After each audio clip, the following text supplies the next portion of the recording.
Hi, my name is Tasha Colmus, and my educational giant was William James. So let's get started.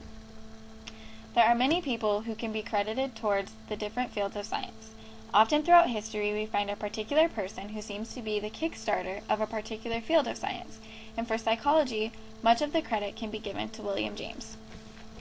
William James was born in 1842 in New York City to Henry and Mary James. Henry James was a well-educated man in many fields of science and wanted his children to be well-educated as well. William was placed in some of the best private schools and given some of the best tutors because of this. The family even traveled to Europe often to get a better, well-rounded education there. Throughout his travels in Europe, William took an interest in art, and he wanted to become a painter. His father disagreed, but after a while decided to let his son do what he wanted to do.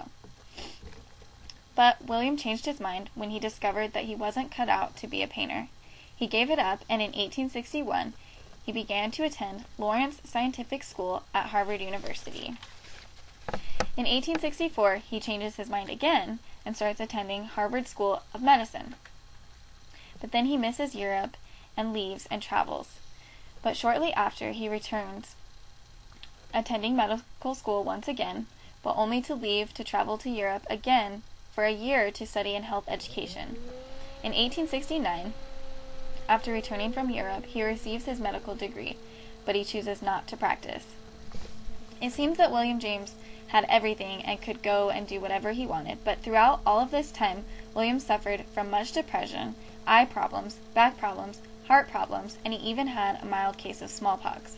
I think that all of these problems for him helped him to work harder. In 1872, William accepts an offer from the president at Harvard University to teach physiology, and a little later he begins teaching anatomy and psychology as well. In 1878, he marries Alice Howe Gibbons, and he is appointed the assistant professor of physiology at Harvard University. William taught for 25 years and started the first lab of psychology, but he isn't often credited for that because his lab was more used for teaching demonstrations rather than experiments, but he is still referred to many times as the father of psychology. During a lecture in 1898, William identifies himself as a pragmatist. The definition that he gives is a character or conduct that emphasizes practicality. Our book, The History and Philosophy of Education, says, pragmatism, also known as experimentalism, focuses on experience or the things that work. In that lecture, he says, James wrote, according to pragmatism, the truth of an idea can never be proven. We must instead focus on the cash value or usefulness of an idea.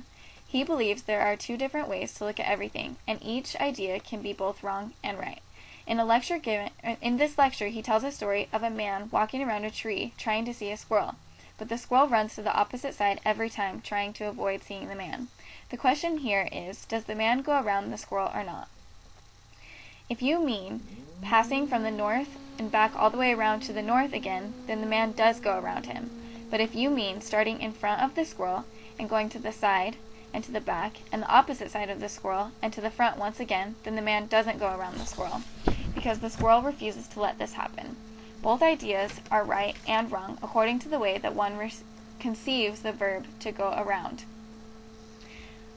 He asks us to focus on what's really important versus who is right or wrong.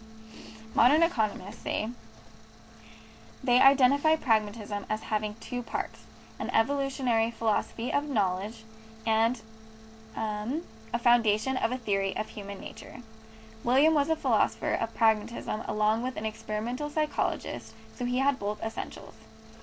William taught psychology, and pragmatism is greatly swayed by the study of psychology, which is the scientific study of the human mind and its functions, especially those affecting behavior in a given context. Because pragmatism is the study of the mind and its ideas that are practical and behavior based on the experience, these two go hand in hand. Understanding the mind helps us to understand what is relevant and what is not. Let's see. Now, after a brief biography on William James, why is he so important? William became one of the most influential pragmatists in history and is often referred to as the founder of psychology. It is believed that his studies in psychology led to his strong belief and influence in pragmatism. Many of his lectures and much of his written work are based on the concept of pragmatism. It became the way he lived his life and the way that he taught his courses at Harvard University.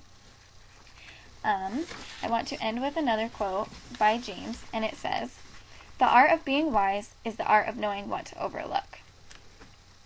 He encourages people to focus on the true importance of life and get into the true importance of their studies so that they can do their best. Many important people emerged after being taught by William because he encouraged them to consider what was most important to them. If something is important to us, we become the masters of it because we put all of our time and effort into it. I enjoyed studying William and reading his quotes and work because they caused me to reflect on my own life and discover what was most important to me. Thank you.